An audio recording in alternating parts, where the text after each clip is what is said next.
Hi, everyone. Thank you for joining us this afternoon for our webinar, Mobile Crisis Services in Idaho, Someone to Respond. My name is Anna Guida. I'm the project manager for Empower Idaho. We provide education and advocacy services for folks living with behavioral health conditions, adults living with behavioral health conditions throughout the state of Idaho. We're super excited to have this amazing panel of presenters today. I want to thank them all. So we have Ellie Merrick, Laura Treat, Tim Thompson, and Rick Huber. We have a lot of content to cover today, so I'm just going to kind of jump into some housekeeping pieces and then kind of just hand it over to our presenters. So a few quick things to note is that we have a control panel that you all should have access to. It has a little orange arrow on the side of your screen.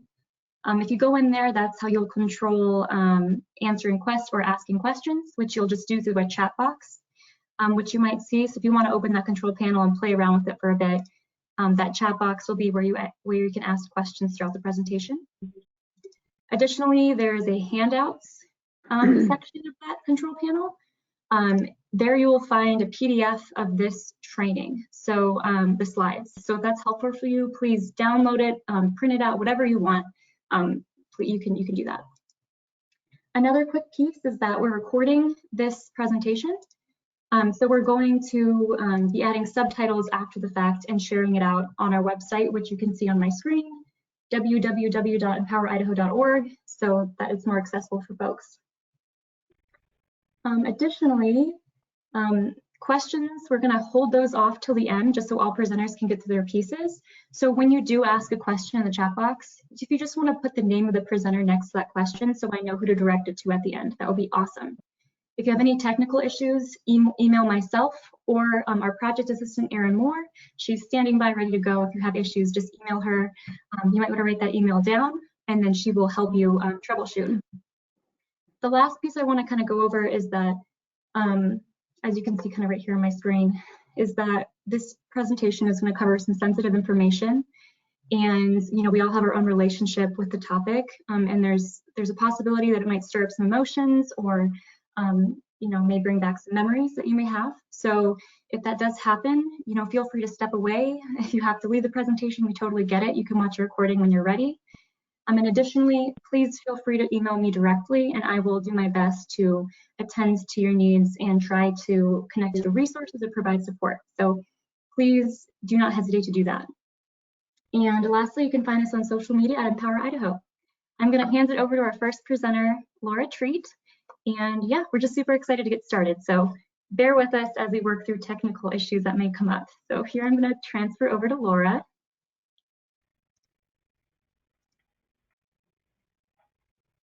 Okay, Laura. Awesome. Okay. Let's see here. So I can see your home screen now.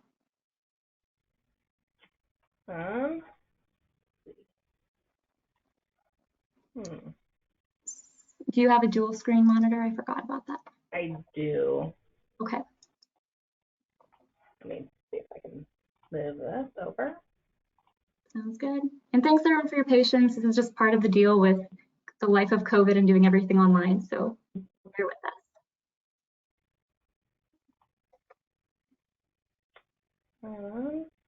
I'm not sure which it's showing. I can see just your home screen with the beach. So. Oh. Let me see if I can. There we go. Move this over. Awesome.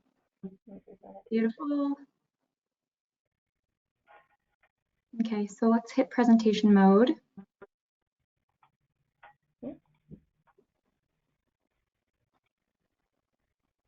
Looks like it's showing in the wrong screen for you guys. That's okay, we'll work through this. Awesome, and then just go to display settings and swap out and then we'll be good to go. Okay, awesome, thank you, Laura. There you go. Okay, well, my name is Laura Treat. I'm a clinical supervisor with Region 1 Behavioral Health. I've been with the department now about 9 years, working mostly with the adult crisis team. Before that was working in the community as a mental health counselor, worked with adults, children, and families. So I really enjoyed working in the mental health field for quite a while. Over this past few years, it's been a lot of fun trying to work on expanding the crisis system in Idaho. So it was my pleasure to be asked to talk for this presentation. So I'll talk a little bit about what the objectives are for today. So we really want to expand the knowledge and history of what mobile crisis services are and what some of the research has been done behind it.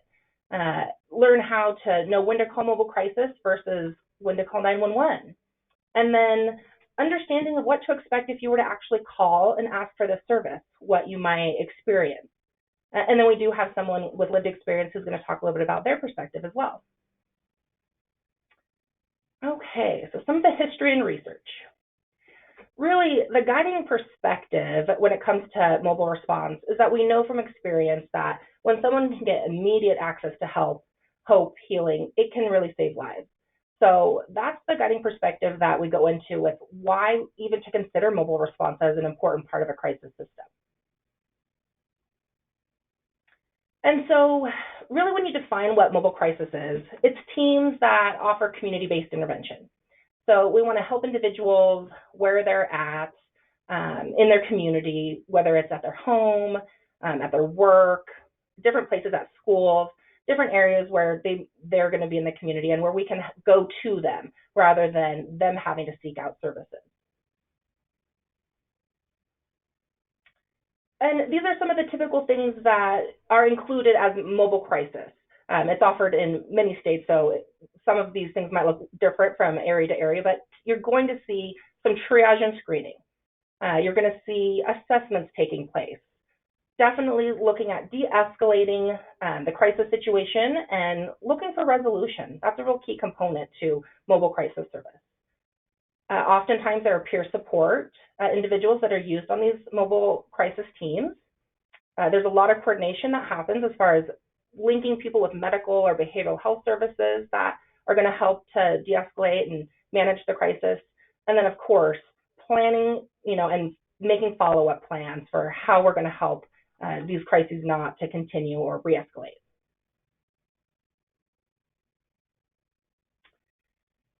And again, so goals are really to look for relief and resolution. We want people to feel better. We want them to experience some sort of improvement after engaging a mobile crisis team. So we're really looking at what can we do in that moment where they're at to help them feel that relief and resolution.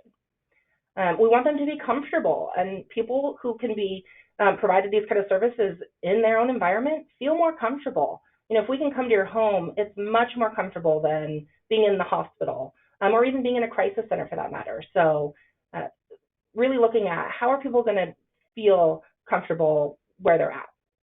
And then making sure that we're providing the appropriate care and support. And that's where kind of the screening and triaging, really looking at what services are they going to need so we can avoid that unnecessary law enforcement involvement. We can avoid unnecessary hospitalization or trips to the emergency department. Those are really the overarching goals for mobile crisis. And there's a lot of widely recognized benefits. So it can be an effective strategy for suicide prevention. We can go out and help people come up with plans to manage their suicide thinking or behaviors. So really, a strategy for suicide prevention is a recognized benefit. It's an approach that aligns with the unique individual needs. So we're able to customize what the response looks like for those specific people who are asking for the mobile response. It's also often the preferred strategy for helping in a crisis. People, they report liking this type of intervention rather than some of the other things that they may have been experienced in the past, law enforcement or having to go to the hospital to manage a crisis. So the customers actually like this. It can help reduce psychiatric bed overuse of a hospitalization bed. So people don't have to be waiting in maybe an emergency department for care because there's not beds in their psychiatric unit. It also helps allow law enforcement to prioritize the needs in the community that they actually are the best to respond to. So it allows that law enforcement resource to be used in a way where they can, protect the citizens, and then mental health professionals can look at managing crisis care. And mobile crisis can really help connect systems. So oftentimes our systems aren't designed in ways where they communicate well or connect from inpatient to outpatient well, and mobile crisis can really help support that. So there has been some research done that really looked at what is the efficacy of this type of service. Why should we consider adding mobile response as part of a crisis system? And so these are some of the different research studies that have been done. And really, there was a finding that it significantly helped reduce hospital admissions. So people were able to help in the community rather than having to go to the hospital. Other research showed that it provided evidence of cost effectiveness. So there was some cost savings associated with this type of service for systems. And that it really avoided criminalization of the mentally ill, which is so important. We want people to feel like when they're in crisis, they can ask for help, and that it's not necessarily going to result in being arrested or criminal charges, or even the stigma that can sometimes be associated with law enforcement having to be involved with managing a crisis. So that can be such a huge component of allowing people to ask for the help they need because they're not worried that law enforcement will be there. So when they really looked at how helpful can a service be, the research showed that about 70% of the time they can come to some resolution, they can stabilize in the community, and we didn't have to look for higher levels of care for these people. So that is a really huge amount of success for managing crisis in the community. It can also really be effective. Again, we've talked about managing crisis in the community to help divert from psychiatric hospitalizations. This is important because hospitalization is not always right for everybody. We certainly think that when people need to be there for safety, we want to consider it, but there's a whole host of options that can be considered that a mobile crisis team would look at to help keep people safe in their community. It can link people who do go to the emergency department with services so that they have follow-up care. And it can be really supportive in helping people who may need to be linked to those outpatient services more long-term. And some of the other research, of course, pointed to the lower average cost per case.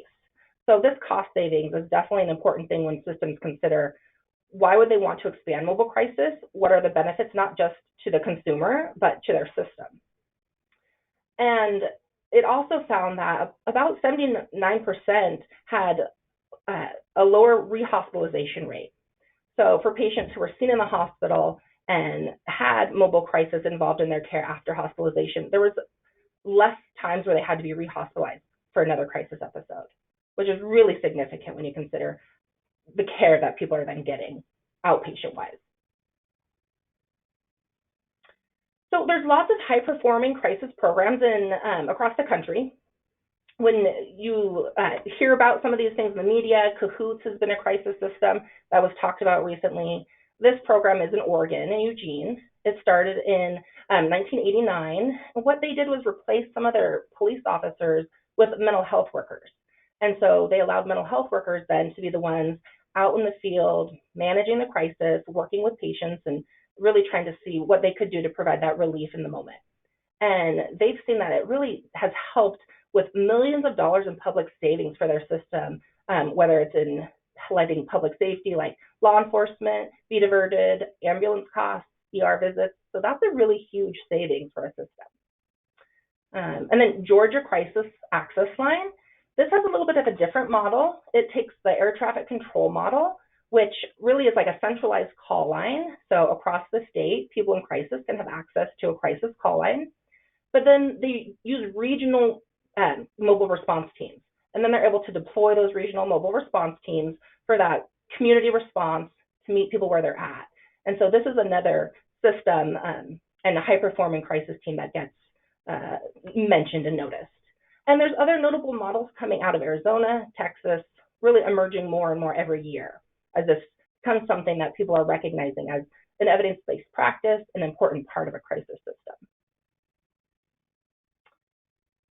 So we looked a little bit at the history of it, and there was a survey done about mobile crisis programs that looked at all of the different 50 states. And in 1993, 39 of the 50 states had this service. since then, many more have, come on board with recognizing this as an important way to treat mental health crisis and behavioral health crisis.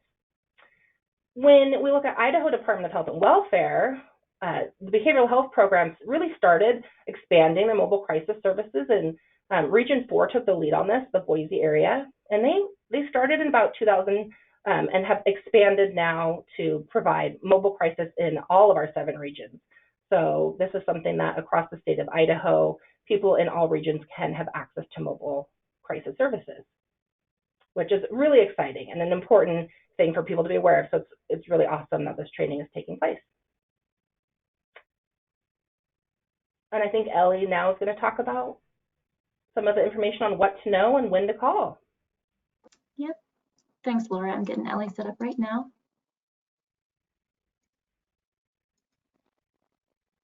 There you go, Ellie. We'll get your screen set up. Let me know when you can see the PowerPoint. Right now I can see your home screen.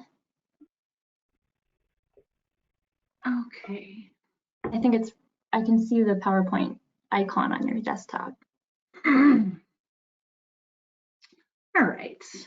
Hold, please.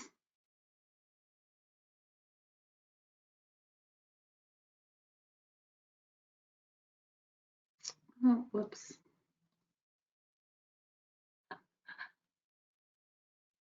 All good. It doesn't look like you have the PowerPoint open yet. Yeah. There.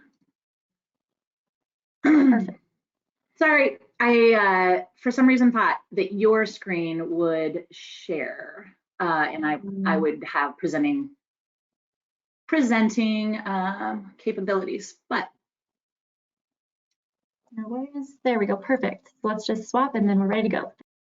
okay. Thank you so much. All of us are learning technology, including me.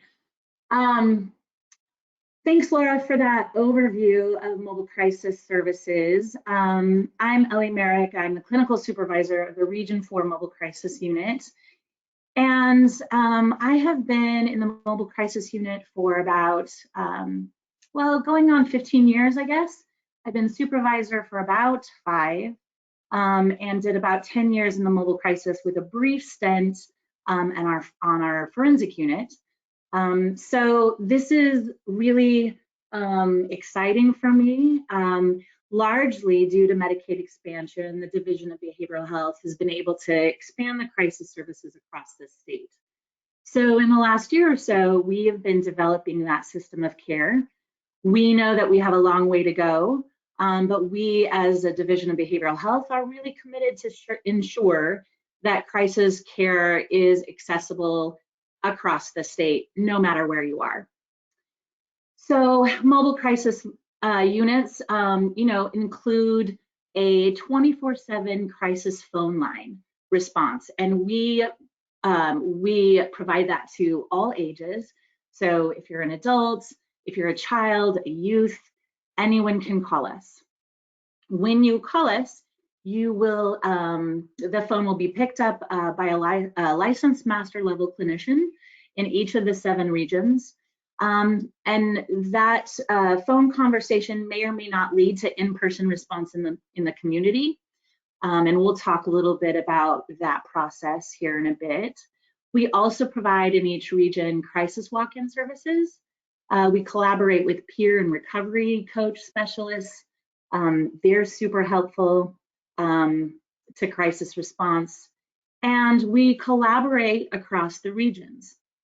So for example, if you were to call a crisis line in Twin Falls, but you happen to be in Boise, the regions will communicate and get you the help that you need as quickly as possible.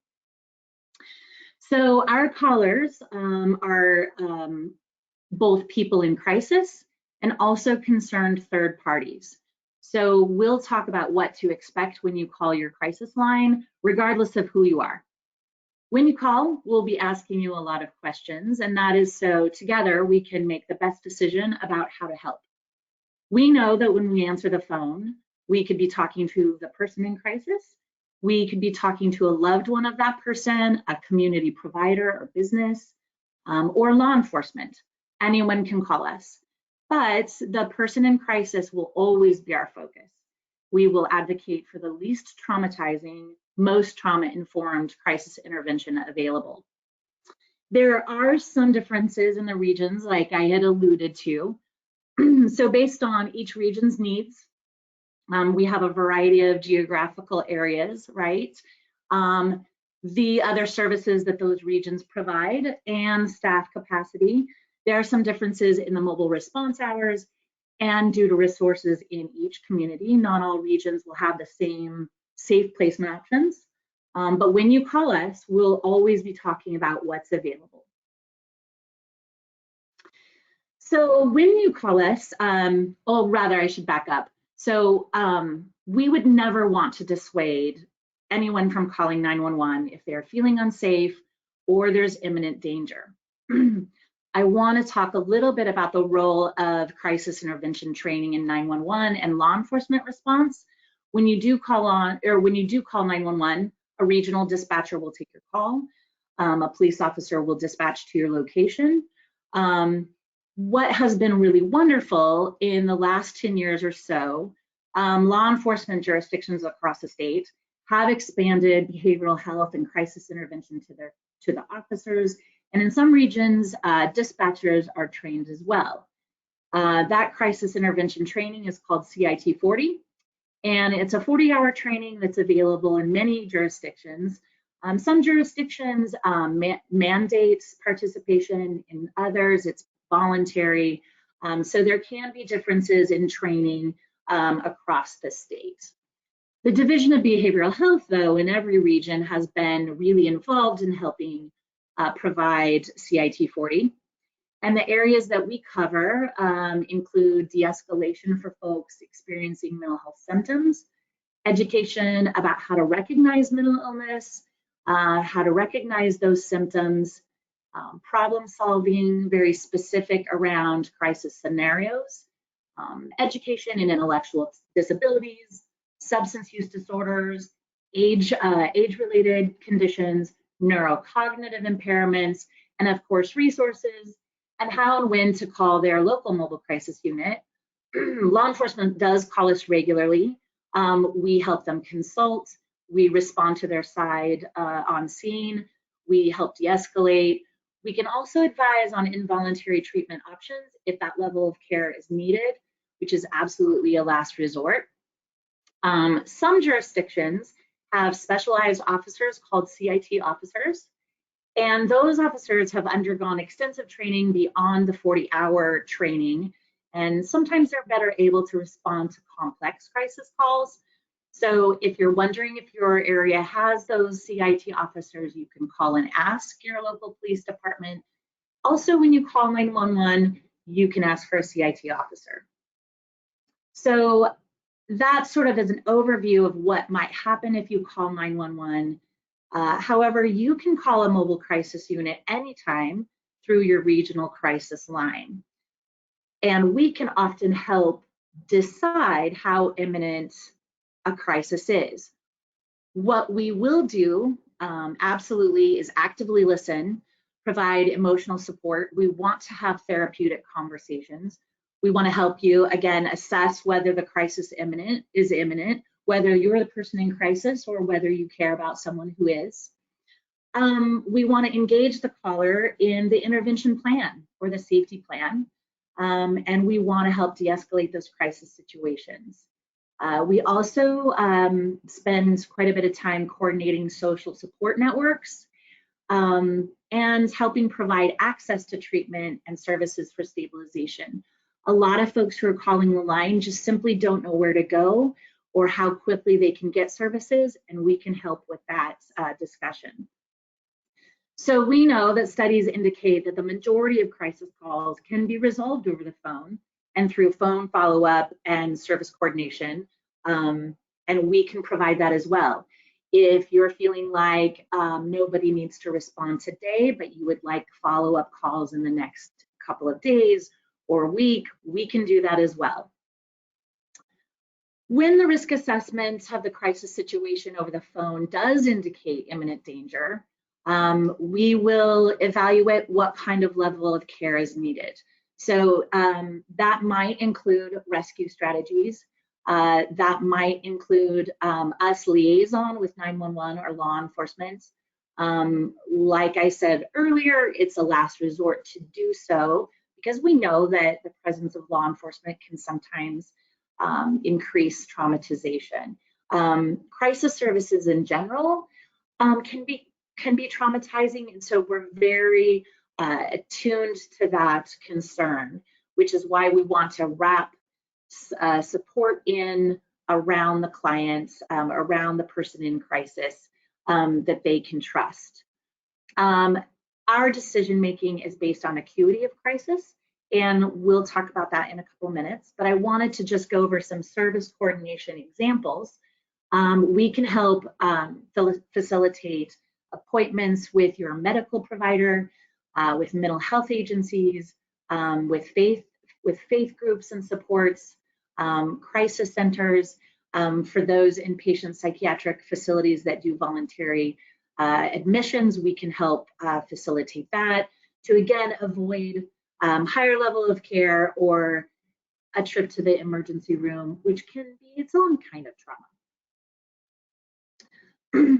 So in situations where it appears that phone de-escalation is not enough to resolve the crisis, we will assess for danger to self, danger to others, and grave disability. This assessment helps us know that when we dispatch our mobile crisis units, how best are they able to help? So our priorities are to assess the acuity of crisis. We will decide a triage response to help us connect to a lower or higher level of care. Our focus will always be safety with the least restrictive intervention. So we'll be exploring what is happening right now. On the phone, we're going to ask for really specific descriptions of symptoms. And this is so we know the most that we possibly can when we get to the scene. We're going to ask the caller what has been said or written, what behaviors are really concerning. So if someone has stated that they want to die or end their life, we'll ask, pretty precisely what they have said. Have they started practicing harm to themselves? Have they been giving things away? Have they posted things on social media? Have they said anything about plans or a method about how they might harm themselves? Do they have access to do that? So do they have a lot of medication on hand? If they have specifically said that they want to go to a certain location, maybe farther away, do they have a car? Are there weapons on hand? How often have they expressed hopelessness, feeling like a burden, feeling like there's no hope for the future? Also, how agitated are they?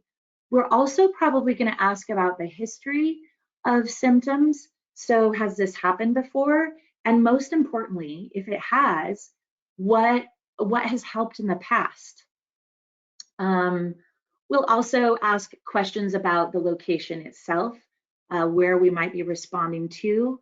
Are there pets there that might impede our visit? Who else is at the scene? And can they help us connect with the folks in crisis? One of the harder symptoms to evaluate is grave disability. So grave disability is when a person's mental health symptoms are causing an inability to take care of themselves. And often for grave disability, the symptoms can be stacked over time, right? So maybe with just one of these symptoms, that person is still able to engage in safety planning, in service coordination to help them with the distress of their symptoms. But if they're experiencing 2 or 3 symptoms combined, they might need in-person crisis intervention. So for example, when someone is experiencing psychotic symptoms that have led to delusions, maybe one scenario is that they feel like their family is poisoning them, and so they've stopped eating. clearly this can impair their physical health and well-being. And we want to come out and see that person and discuss with them what they feel like would be helpful in that moment. Someone also who experiences symptoms of psychosis might be a risk for losing their home, not taking care of their medical condition, maybe are not making safe decisions. Sometimes that can create a lot of vulnerability for themselves, being vulnerable to other folks. These symptoms can come about also when somebody's experiencing symptoms of mania or depression. So all of those things are really important when we're deciding about whether to respond. So acuity really is a continuum. And these two columns on your screen it's an oversimplification of that dynamic, but it is a clear way to sort of organize different types of acuity. So we know absolutely that acuity of crisis is a continuum. It can be absolutely fluid. It can move between someone's ability to engage in safety planning or service coordination. It can also move into imminent danger if the person is unable to de-escalate. But sometimes it moves back again. And so when we're on the phone with you, you're definitely assessing whether somebody's acuity is low, moderate, high. We don't have very specific categories of what that means because every situation is different. But for an example, if someone is calling with passive suicidal thoughts, that means that they might be feeling like their stressors are so that they just want to go to sleep and not wake up, versus someone who is got a timeline for wanting to harm themselves. They have access to means, and they're very specific about wanting to die right now or even in the reasonably near future. You know, a week, 2 weeks, something that really escalates the risk. Other sort of low to moderate acuity examples are if someone's experiencing loneliness, sleeplessness, general emotional distress, which is really common right now due to COVID. Psychosocial stressors often can be resolved, like I had said, over the phone with resources, referrals. Often people just don't know where to go for help. That's opposed to someone who's on the phone who doesn't feel safe. They need a safe place right now. Or maybe someone's experiencing disorientation, confusion, or if they're agitated or very upset. And so we would sort of triage based on those acuity types. We also know that co-occurring medical conditions and substance use escalates risk. It doesn't decrease it. So that's absolutely a screening priority as well. So when we are prioritizing our dispatches of our own mobile crisis units, we absolutely believe that the least restrictive care builds rapport, encourages trust, so the individuals in crisis will reach out to us again. We don't want to disturb that relationship, if at all possible. So our key considerations when we're screening and triaging is, can this crisis be resolved over the phone? Can we keep trying to do that? Should we respond in person? Does the caller want us to respond in person? Do we need absolutely to respond with law enforcement, or can we not? We'll look at the possible threats on the scene, but we will try really hard to respond ourselves, perhaps with another clinician. We will respond with community partners. We will respond with clients' family members, friends, landlords, and how can we connect with the people on the scene that those folks in crisis trust, so we can be as helpful as we can in that moment. I am going to let Tim take it from here. He will discuss the in-person crisis response process from here on out. Thank you. Awesome. Thanks, Ellie. Okay, Tim, I'm passing it off to you in a second. There you go.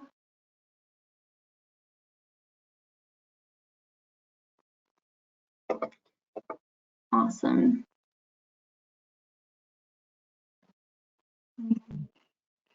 So you know we can see your home screen now.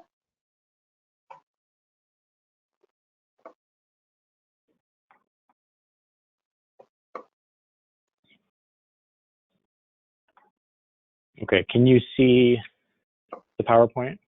I can just see your camera right now. So if you don't mind, let me see. I saw it for a second, then it went away. So let me just. Okay, so if you go to the control panel, there's the option for sharing, and then just do the drop down and you'll be able to select which item you'd like to share.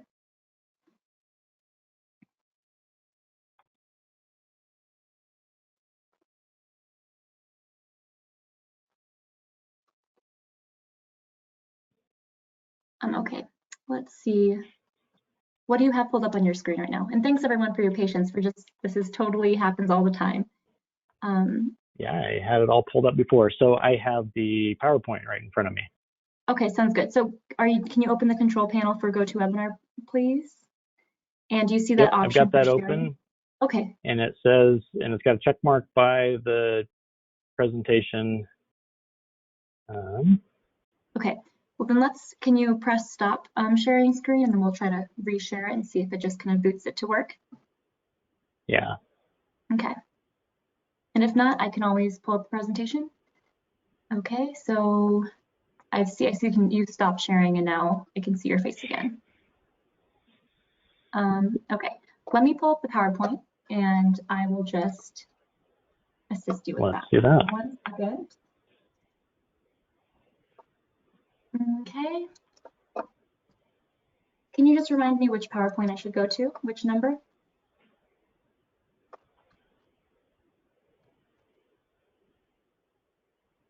It'll have today's date. Yeah, so just which slide would you like me to go to that you're starting on? Yeah. It's 20. 20? Awesome, thanks. Yeah, 24. Okay, I'm gonna share my screen now, so I'm gonna need your help in making sure that you can see the correct screen. So 1 second, let me just make myself the presenter. You were all getting a GoToWebinar kind of taste of what it's like. So if you've been interested in trying it out, this is kind of how it goes. Okay, let's see.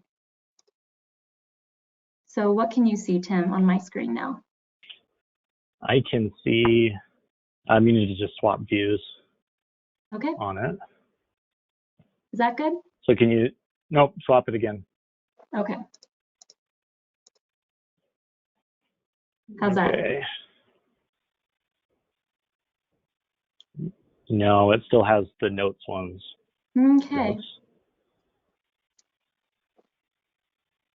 Sorry, everyone. We're gonna figure this out. Okay. Let's see what I can, is that better?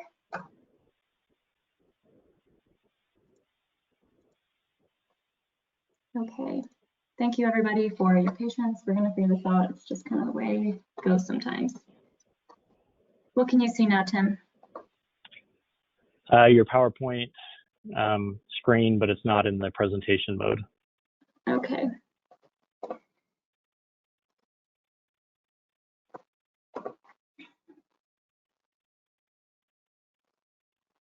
Okay.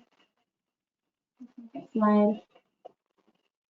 Okay, well, let's see. I'm not sure what's going on right now. Okay, 1 second. Again, thank you everybody. This is not ideal, but we're working through it. Okay, so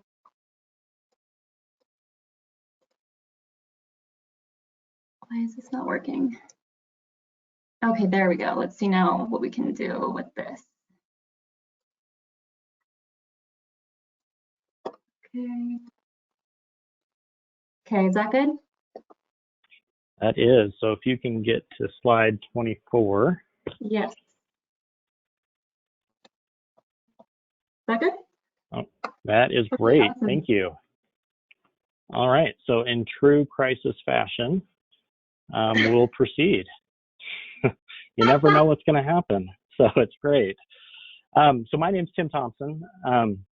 I have just a little bit about me. I have a master's degree in clinical social work from Michigan State University. I'm currently an LCSW here in Idaho. I've worked for the Department of Health and Welfare and the Division of Behavioral Health for a little over 13 years.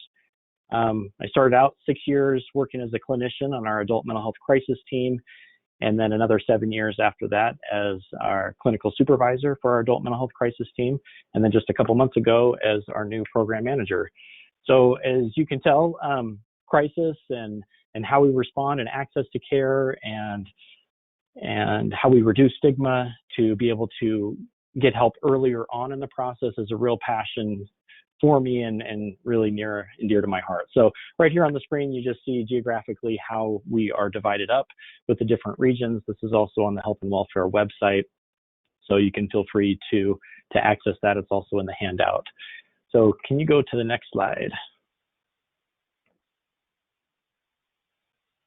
All right, so as Ellie mentioned, the person in crisis will always be our focus, especially when our mobile teams are on scene, just as they are if they're on the phone. And you're going to hear sometimes synonymous mobile crisis, mobile response teams. You're going to hear that used interchangeably, maybe even by me in the same presentation. But anyway, we're talking about that same idea. So we're always going to focus on the individual and hope to not lose sight of the individual, the most important person in the whole situation. Our teams typically comprise of 2 staff members, and it could be 2 master's level clinicians. It could be a master's level clinician and a peer support, a nurse, a social worker. As Ellie mentioned a little bit earlier, we might also have, it might make sense to just have one of our crisis trained staff respond. Maybe they're co-responding with another community mental health agency for one of their clients, or going out to a school or things of that nature. But typically it comprises of 2 staff members. They typically will also be following whatever those local COVID guidelines are at the time. So they'll probably be responding in mass and those kind of things. What's important to know is that all that information that you share with the phone individual that's taking all of that information is passed on to our mobile response teams. We really want to try to reduce the amount of retelling that people have to do with their stories and things of that nature. But they'll all be, obviously, when they get on the scene, they're going to build on that as a background. So we're going to talk a little bit more about, Ellie did a great job talking a lot about the science of what we do, the things that we assess for, the things that we're paying attention to. I'm going to speak a little bit here in the next few minutes, just a little bit about the art of how that plays out as well, and how these staff members are trained, and kind of some things that you can expect when they come on scene, and kind of the lens that they view things in. So can you go to the next slide? And so to guide that, I really like this statement here that was found in the National Guidelines for Behavioral Health Crisis Care Best Practices Toolkit. It's a really great read if you haven't had a chance to read it, and I'm not being sarcastic about it. But perhaps the most potent element of all in an effective crisis service system is relationships, to be human, to be compassionate.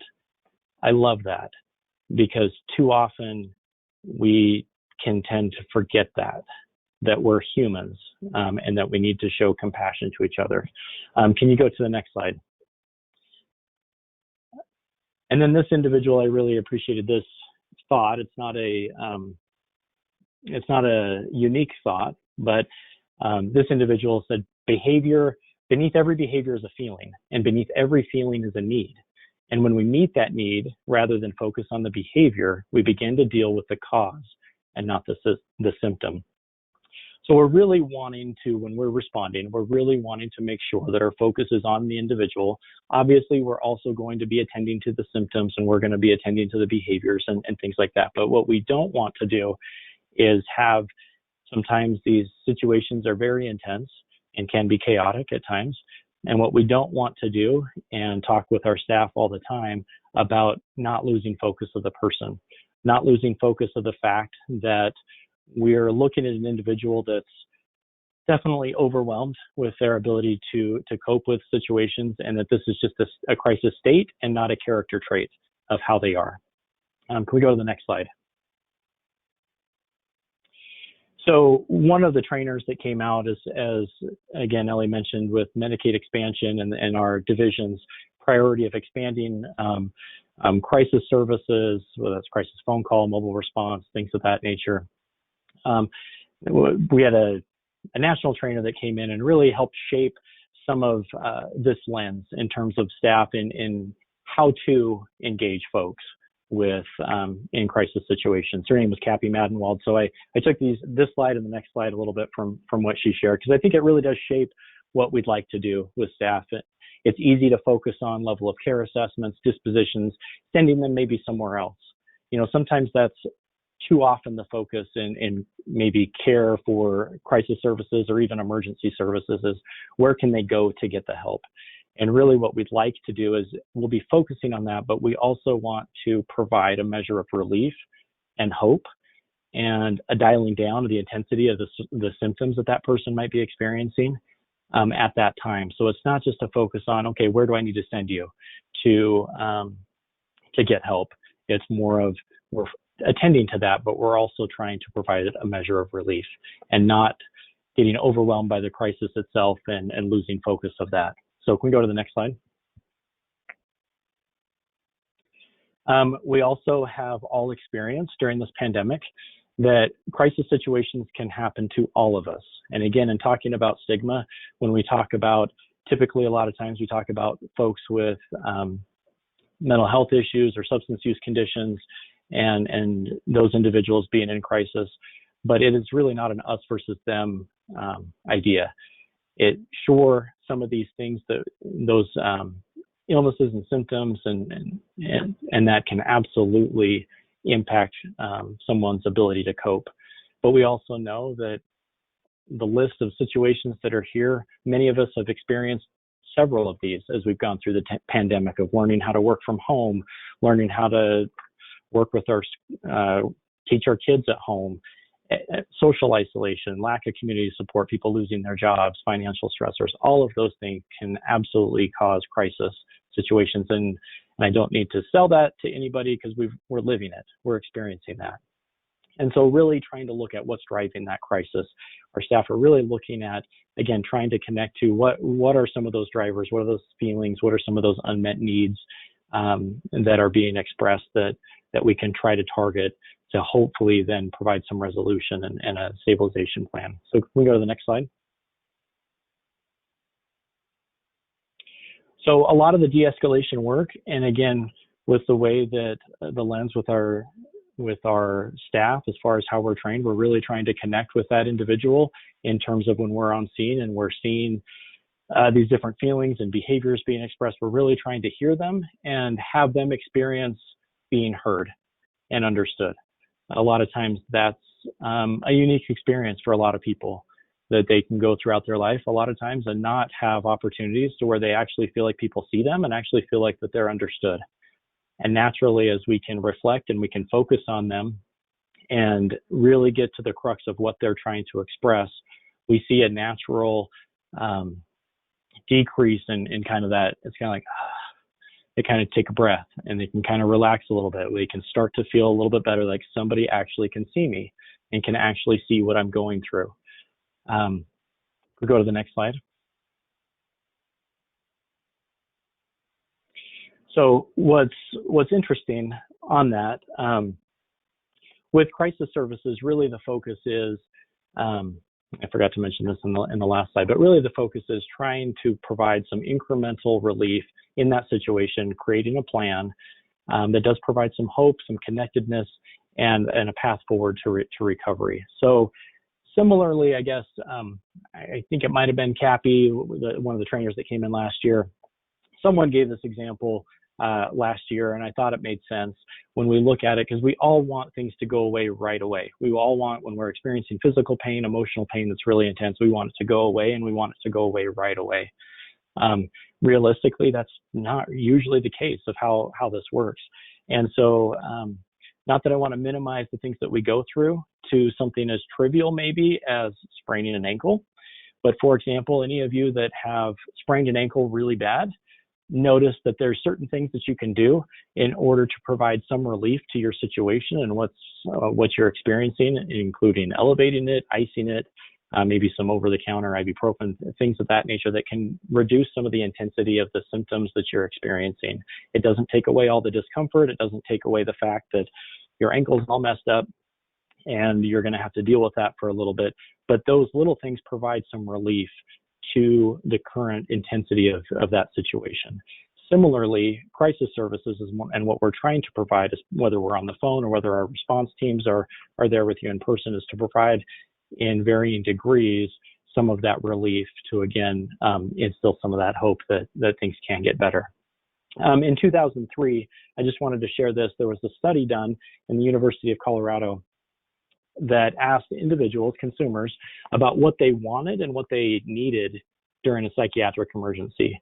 And it was probably not earth-shattering as far as what they said, but when we think back to that quote that I shared at the beginning from SAMHSA, to be human, to be compassionate, let's hear that play through when they said, having staff listen to me, my story, my version of the events, being asked about what treatment I want, trying to help me calm down before resorting to forced treatment, being asked about what treatments were helpful, not helpful to me in the past. Staff are going to really be interested in your version of what's happening and really try to get that sense of what's going on, what that essence of that crisis is. What are those things that are driving that right now? So that's really part of the lens in which that our team is going to be, interfacing with these situations when they're called out into the field, and while at the same time attending to the science of the level of care, the risk, the safety, all of those other protective factors, social supports, things of that nature. But at the same time, not miss that person that's right in front of them. So can we go to the next slide? So these are, if you will, a few pieces, and we've reiterated this multiple times. It's kind of the wizard behind the curtain a little bit. Sometimes when we think of crisis work, because it can be so emotionally charged and challenging, people think that maybe there's this silver bullet. And I think it goes back to relationships. It goes back to getting good information, about building relationships with people and actually getting a sense of what's happening. So that left puzzle piece there, listen, empathize, agree, partner, those are different strategies for de-escalation that we utilize to focus on really being able to see that person, get them to be able to talk about what's really bothering them, and be able to see if we can see a reduction to kind of how they're feeling in the moment. We're going to naturally build upon natural and social supports that's involved with some of these folks, friends, families, significant others, what organizations in the community they may be involved with, support groups, churches, whatever that might be and whatever that might look like for them. We know that we're also going to be attending to that person's perception of their social supports. A lot of times that sense of being alone in a crowd is very real, and actually physically being alone is incredibly real right now during COVID because of a lot of the situations that people have been experiencing, and that isolation over time builds up. And so looking at how do we build upon natural and social supports, utilizing technology, utilizing other things, how creatively can we enhance that for someone? We're going to be working collaboratively with that person on scene to develop their crisis plan and their safety plan. And the one that we utilize most often is the one from Stanley and Brown, the safety planning intervention, where it's, as it says, it's an intervention that really focuses on working with that individual to identify, some of the warning signs of the things that are driving that current crisis for them, working on steps of what to do, again, when we think about the sprained ankle example, to provide some relief. Sometimes that takes the form of distractions, whether things that I can do by myself or things that I can do with other individuals. We're going to expand that to say, okay, if that's not working, are there people that you can talk to kind of distract yourself, places you can go? And ultimately, if that doesn't work, who are the professionals in your life? While at the same time making the environment safe and looking at, depending on that situation and the risk factors involved, that's going to look differently for a lot of different people. And then most importantly, scheduling that follow-up for that next day and making sure that if in a couple hours later, things re-escalate and the plan doesn't work and it all falls apart, that they know that they can call back again, that they can reach out. And that follow-up will be scheduled for that next day, either by phone or in person, just kind of depends on that situation and what makes sense. And part of that plan is going to include linkages to treatment services, basic need resources. We know that crisis states usually don't happen in a vacuum, and there's a multitude of different factors involved. And so trying to get people connected to mental health supports, substance use supports, crisis centers, recovery centers, hotlines, those kind of things to help them in that situation. Let's go to the next slide. And so I just wanted to share just a few of the examples that we've had recently just in Region 7 in terms of people calling in. And we get predominantly a lot more third-party calls, more family members that are concerned about someone else, maybe law enforcement passing on information about situations that aren't criminal in nature, but things that they're concerned about, wanting to get those people help. So for example, we've worked closely with law enforcement, with our CIT officers, and we meet monthly with, well, a couple times a month with them. And we've had an individual that repeatedly calls 911 because this person feels like either things are happening that are really horrible outside of her residence, or feels like that things are happening to her without her consent. Very terrifying things when you think about it. They've investigated and didn't find anything that would warrant, that somebody might be out to get her or anything like that. So they passed on that information to us. And then how terrifying would that be? Now, even if some individuals don't believe that this is happening, we can connect with that individual as far as the feeling that if that was happening to somebody, I'm not agreeing with the fact that I believe that's happening, but I'm connecting that sounds terrifying. How can we help you feel safe? What are some things that we can do? What are some of those next steps? We've had individuals that have called in and felt hopeless about their current situation. Maybe they're having suicidal thoughts. Maybe they have a plan. Maybe they don't. Maybe they have limited access to means and things. And so, but wanting something different, wanting to stop this pain that they're experiencing, but wanting to reach out and find something to help. Probably most often we get family members that call in that are concerned about a loved one's change in behaviors recently, maybe an increase in paranoia, anger, they're not taking care of themselves. And so we start to problem solve with them and start to get a little bit more information and see if their loved one's willing to meet with us and come out. So just a few examples. There's many more, but situations where our teams have been involved. Let's go to the next slide. And in the minute that I've got left, just wanted to show these. These are also, there's links to these in the handouts and also in the resources information. But there are recovery centers throughout the state where people can go in and get free support and help. There's crisis centers as well throughout the state. We've got a lot more resources now than what we've had now, and we've got to, I think, really shift in trying to increase that conversation of reducing stigma, increasing access, knowledge of these things, so that we can intervene earlier on before it's like, well, they just got to go to the hospital. The hospital's great. There's a lot more options that we're starting to get in Idaho. We certainly want to develop more and want to increase that, but there are options available that can help keep people in their home environments and be able to get back on the path to recovery. So let's go to the next slide. Again, just another thing about some resources.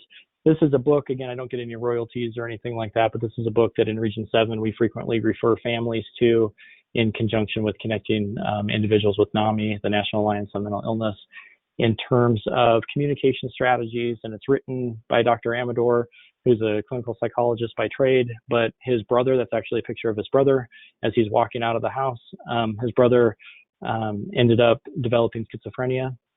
And as many individuals that suffer from schizophrenia will express, that sometimes this belief that other people around them feel like they need help, but they don't need help.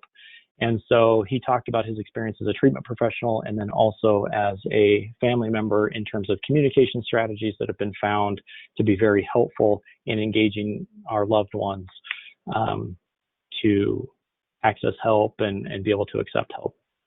So And then I think you just have one slide left. If you can go to the next slide, Anna.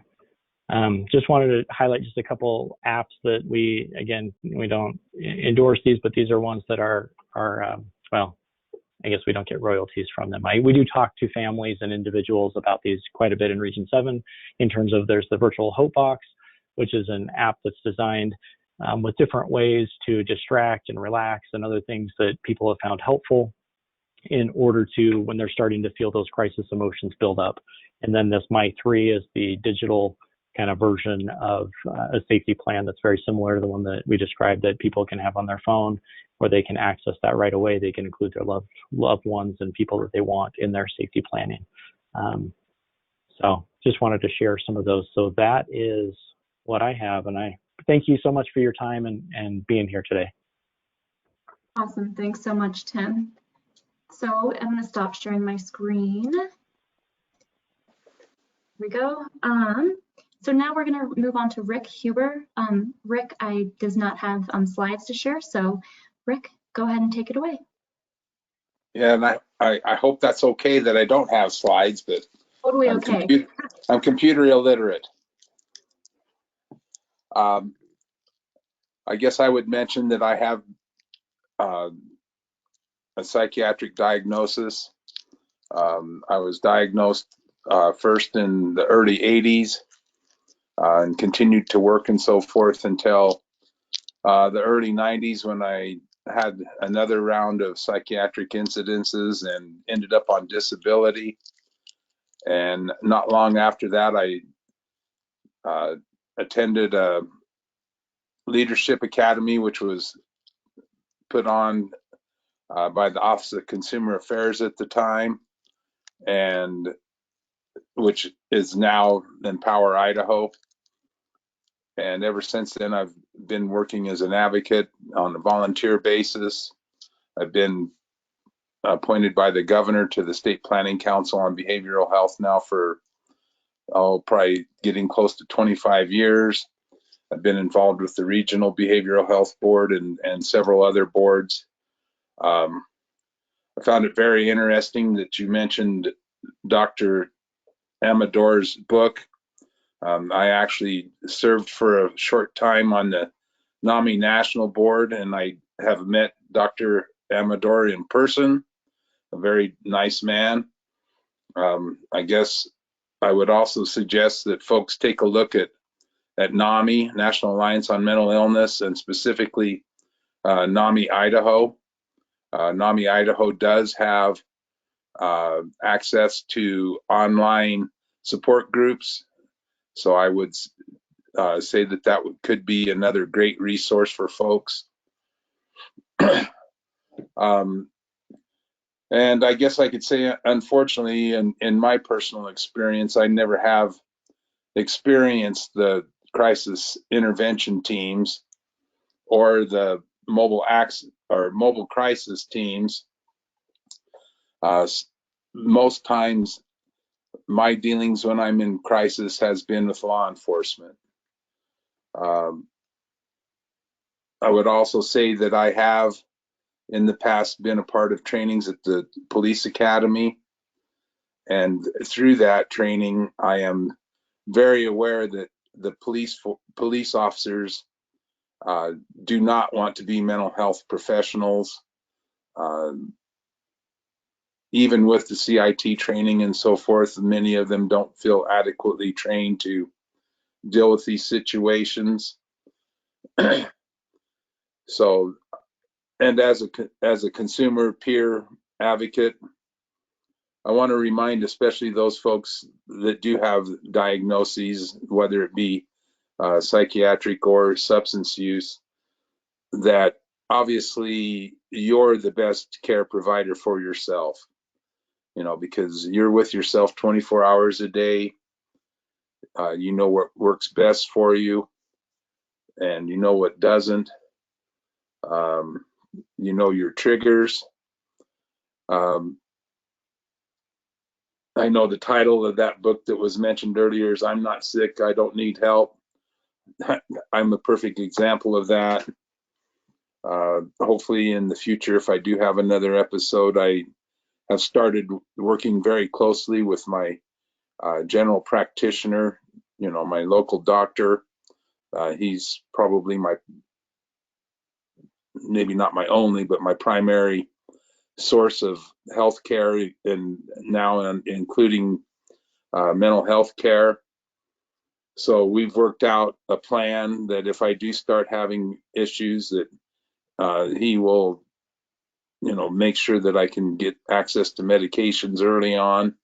An important part of that is a willingness on my part to admit that I'm in need of them. Historically, I think, oh, I'm fine, I'm fine, I'm fine. And unfortunately, then sometimes I get better and things are great, but there's been several times I think I've been hospitalized 7 or 8 times in my life now. And what tends to happen is I'm like, well, I'm doing okay, and some of it's the illness, because especially in the early stages, it can, the mania and whatnot can actually feel really good, and then pretty soon you haven't slept for a week, and then pretty soon you start hallucinating and hearing voices, and then of course your behavior becomes even more erratic, and it gets to the point that there's little choice that you're going to have to go to the hospital. And in my case, because of my behaviors, I actually committed a crime and ended up staying in jail for a couple of months before I got to the hospital, which I can tell you is not the ideal situation to be in. I would suggest, especially while you're doing well and feeling good, that's the best time to do your planning. For example, get the phone numbers of the mobile crisis unit, the crisis centers, any phone numbers of your health providers or close friends or whatnot that could help in a situation that you need help. And for example, just make a list of those numbers and put them on your fridge, because when you're in the middle of a crisis, it's sometimes hard to even think about calling those people, and then that way those numbers are right there for someone else that may be there to give you some assistance. You can say, well, there's phone numbers here you can call to get me some help. So the more you can do while you're well, the better off you are. And obviously, from a consumer standpoint, yes, avoiding hospitalization is the ultimate goal. Avoiding law enforcement involvement, avoiding going to jail is great. But I'd also say that do the best you can to even avoid having to use the crisis team services. Do your best to stay well. It's a lot easier to stay well than to get well after you've went into a crisis. And unfortunately, any time that a person goes into a crisis, it increases the chances that there's going to be, unsavory, bad outcomes, regardless of who's doing the intervention and so forth. So be honest with yourself.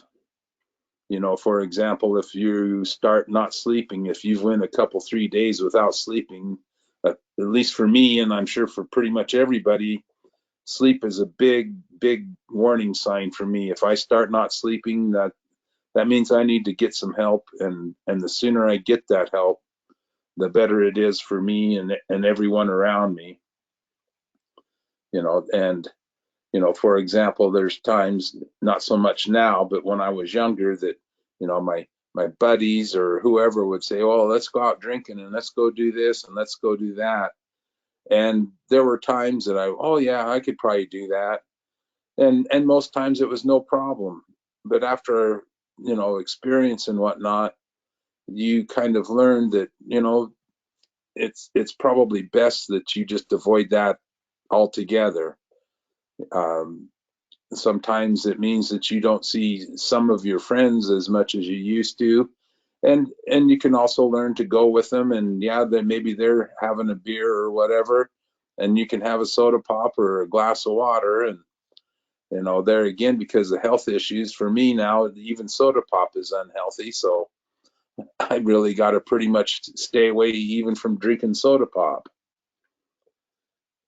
So I would say as a consumer, always remember that you're the best one to provide your own care because you know what works for you. Do your best to stay well. Hopefully you have folks around you that will honestly tell you when they notice that your behavior is changing and whatnot. And hopefully they do it in a way that you will listen and you don't go, I'm not sick, I don't need help, because you probably do. And hopefully you can get that early enough on that it's not so intense. You don't end up having to go to the hospital or stay in jail, that you can get better basically on your own at home with the help of your healthcare providers. You know, being involved with this for many years, as you saw through the slides, Idaho didn't even have crisis intervention teams or mobile crisis units until 2000, and that was only in Boise. And I imagine it's only been a couple, 3 years that we've had mobile crisis in all of the regions of the state. So please write down the number of the one in your area so that if you do need their services, you know how to get in touch with them. Be sure and keep your family members or those that are close to you, maybe it's a neighbor, your friends, you know, let them know while you're well that, hey, you know, if I ever start having problems, this is the number you need to call, or one of the numbers you need to call to get me some help. And I'm sure they would appreciate it.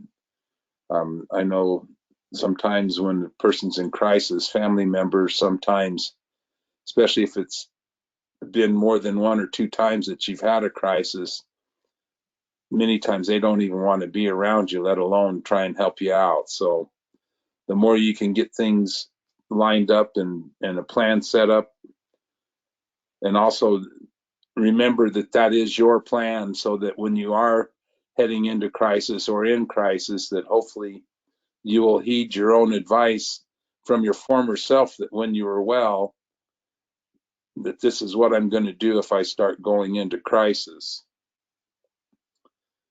So hopefully everyone stays well, and it looks like my time is just about up. So I think I will go ahead and bring it to a close and open it up for questions, if I remember correctly.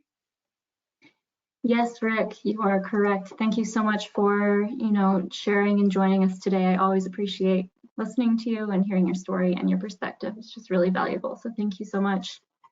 And Rick is correct. We are moving into the Q&A session. Sorry, my dog is also on the webinar with me, so if he makes noise, I apologize. But yes, if all the presenters would like to pop their cameras back on, that'd be awesome. And we will go ahead and go through some questions. We have a lot of questions today, so I'm just going to hop right into those. And additionally, if we're not able to get to your questions, which that is a real possibility, I'm going to download them all, and then when the presenters have the time and the energy to do so, we will try to take a look at them and get them answered for you all, and we'll send them all out anonymously. So, okay, so let's just get cracking then. So I'm going to ask the questions first that have names attached to them so that we can kind of move through those quickly, and then we'll go through the rest of the questions. Okay, so let's see, we have a question for Ellie here. What do the statewide call volumes look like at the moment? What collaboration is there with the suicide or the state suicide hotline? That's a great question. So I don't have numbers for the statewide call volume for the regional crisis lines now, or off the top of my head. I can tell you what they are like in just the Boise area or the Region 4 area. We have 2 different lines, and we have about 1,000 calls every month on each line. And I would say about 40 to 45% of those calls are from clients or loved ones. The rest are from either hospitals or law enforcement. So that gives you an idea, but it's just really right in Region 4, which is just our 4 counties. I don't think we have the data yet. Like we had said, it's only been in this last year that we've started to develop the crisis system. And so we will be starting data keeping on that stuff as we move through building the system itself.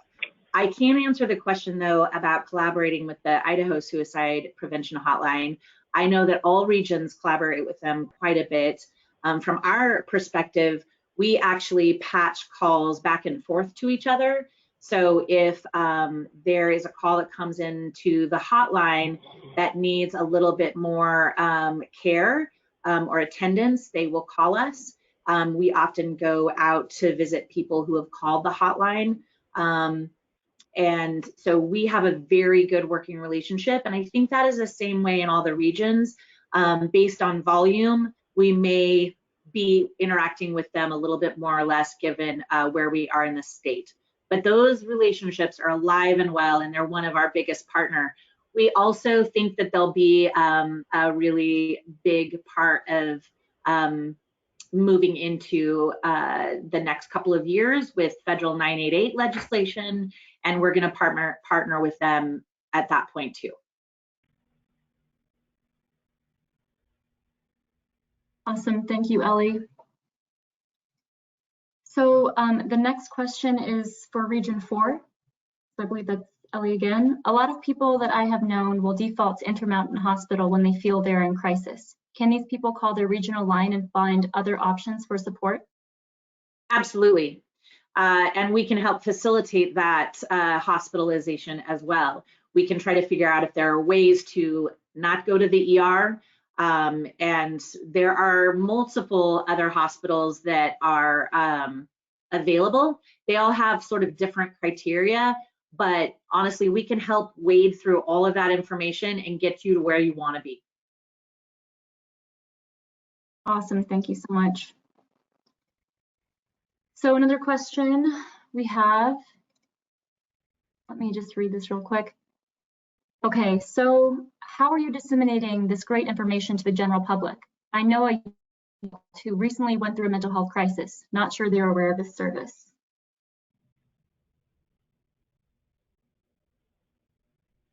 Which one of us would like to take that? So I can speak to a few things that we've been doing as a division.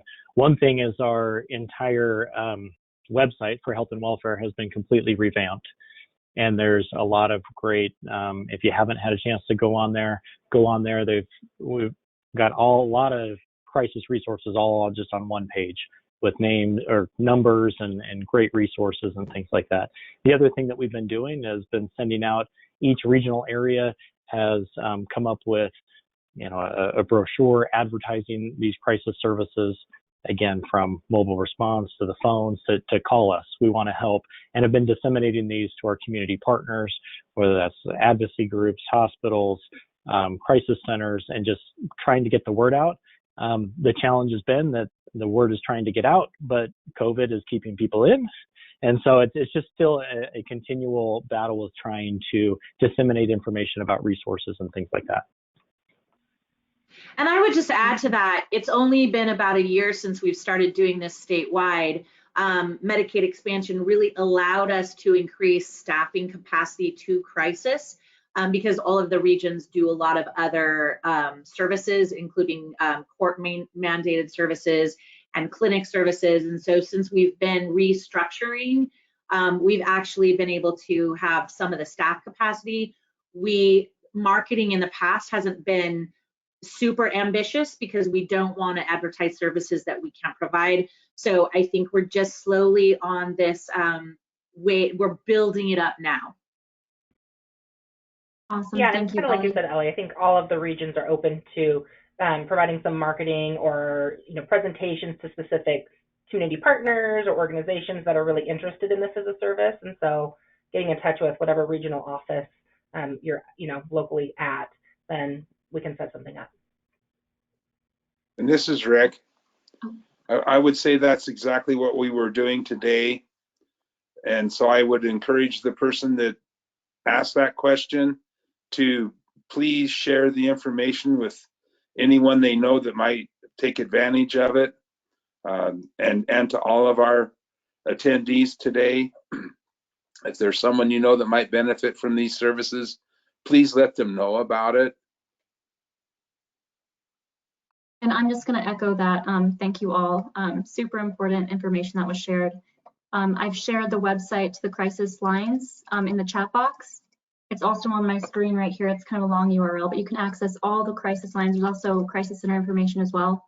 Additionally, this recording will be, this will be recorded with subtitles. And we also created an awareness campaign just with a few pieces about like what crisis intervention services are, and also the phone numbers for throughout Idaho for the different regions. Okay, so many great questions, so we're gonna move on. This question is for Tim. Does MCU have the capacity to respond to all acute high priority calls regionally? You kind of broke up there. Does the mobile crisis unit have the capacity to respond to all calls? Yes. I would say no, with the caveat being, looking at, whereas we're trying to build this, for example, in Region 7, I would say we're trying to build our capacity, but I would never want to maintain or say that, yes, we've got capacity to respond to every call everywhere, wherever it comes in the 10 counties in my region. So no, that's something that we're working to build upon. But we do have phone response, for all of those things. And then if there was an area, if I got a call and the crisis situation was happening in Salmon or in Chalice and it's several hours away in good weather to get there, then that response is going to be, it's going to look a little bit different than an area where our mobile response team is able to be there. Even when we're dispatching most of our teams out of Idaho Falls in Region 7, they might be in the middle of another response when another one comes in. And so it's looking at trying to assess that acuity and look at what those next steps might be. And I think that's pretty similar to probably most of the other regions in the state in terms of capacity and things very similar to, I think on a larger scale, when we've passed on and called dispatch before, a lot of times you say, well, we've got a lot of busy things going on right now. Let's hear what the situation is, and then we'll be able to determine what that response might look like. So I'll maybe let the others kind of chime in and see what you guys can speak for your areas. Yeah, I think you're exactly right, Tim. Oh, sorry, Ellie. No, go ahead. I think every region has some rural parts of it, and so we're triaging. We're trying to provide a response that helps provide relief. So telehealth has brought a lot of opportunity for us to immediately help. Some of them are rural areas in each of our regions, but yeah, we would really have to look at what is the need for each of the people calling and try to come up with a response that's going to meet that need as immediately as we can. But it may not be that they're really local to where our responders are. Yeah, I would say even in Boise, sometimes we have 6 or 7 clinicians on a shift, but teams of 2 are already out and everybody's already out in the field responding to other crises. So what we'll do is we'll triage the ones that come in, and then sometimes we will plan crisis response. It's fairly rare that we have 3 or 4 acute crises going on at the same time. Lots of times people want us to come out in, a couple of hours or whatever.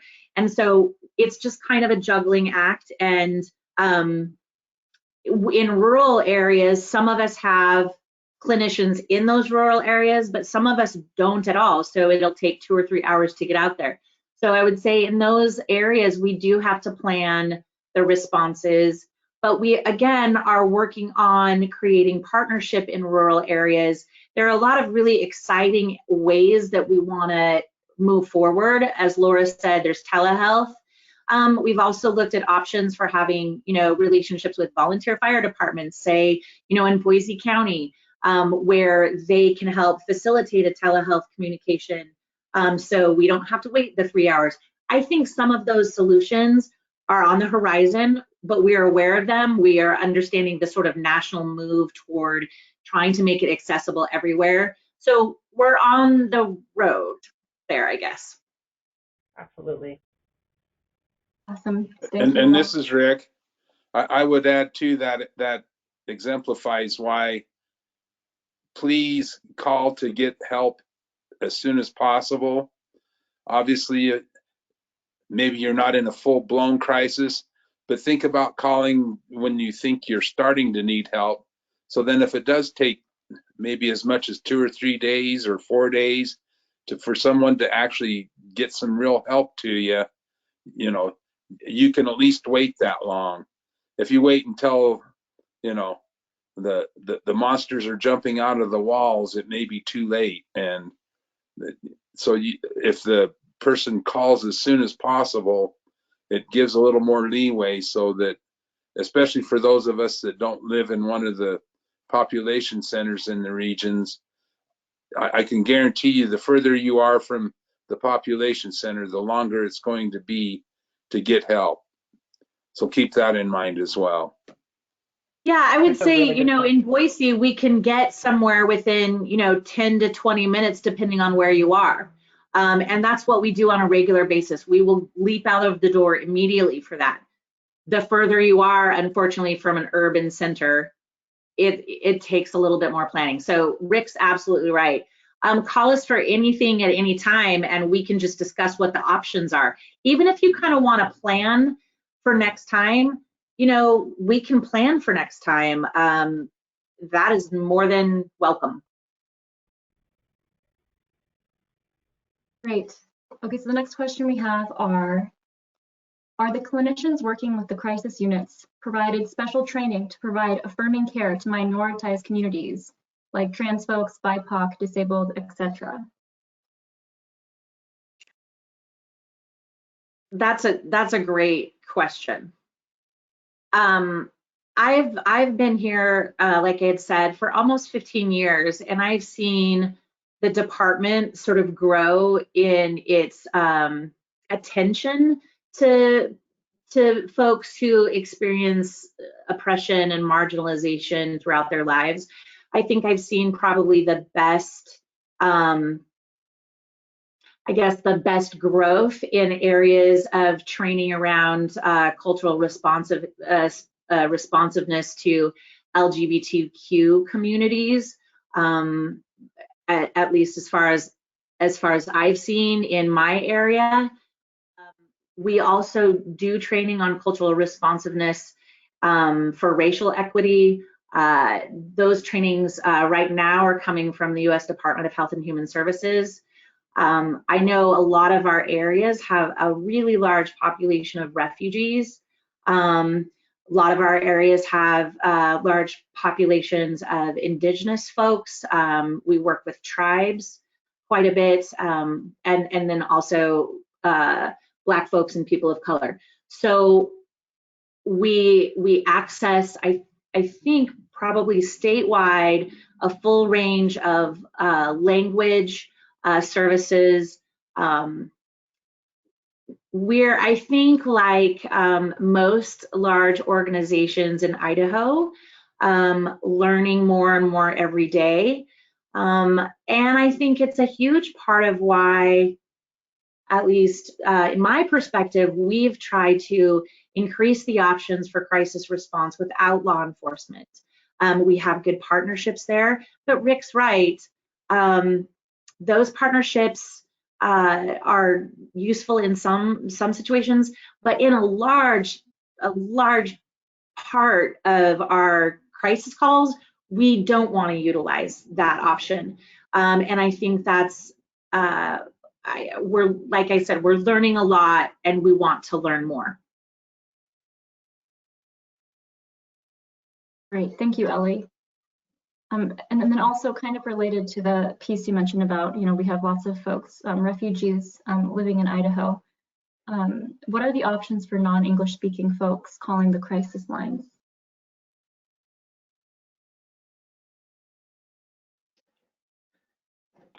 So we do have interpreter services that are available, and so we utilize those. First, we work on trying to identify the language that's being spoken, but we do have interpreter services that we would do in essence like a three-way call to be able to facilitate that.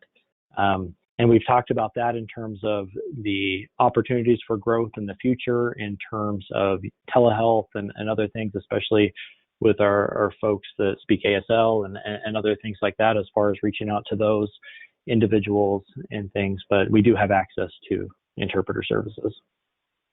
And we could use those for crisis call lines, but also in the field. We have access to that interpreter service while we're in the community, so we can interact with individuals with different languages while we're out in the field too. And that, again, kind of depends on the resources in the different regions. We have a pretty large bank of language interpreters that will respond to us, within an hour or so, notice. So that's really helpful in the field. Awesome. So we have reached time. We have a lot more questions to kind of get through, which we'll just do. We can do offline as well, because I know that you all are very busy. But I just kind of wanted to pop on and say just thank you to our presenters. You all did awesome, and I know I learned a lot, and I'm just super grateful we had such a large turnout.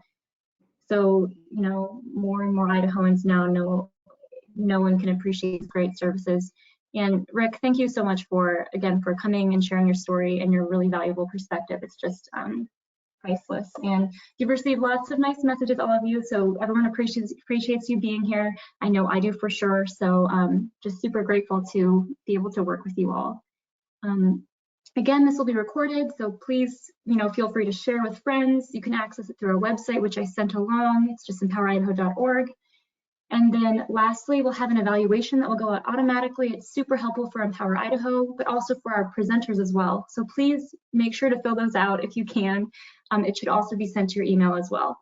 So unless any other presenters have something to add, I guess I can just call it. I just wanted to say thank you, Anna, and thank you to Empower Idaho. Yeah, thank you everyone too for taking your time to join us. Thanks. Yeah, well, thank you all for your time and your energy. And yeah, have a great rest of your day, everybody. See you all at our next event.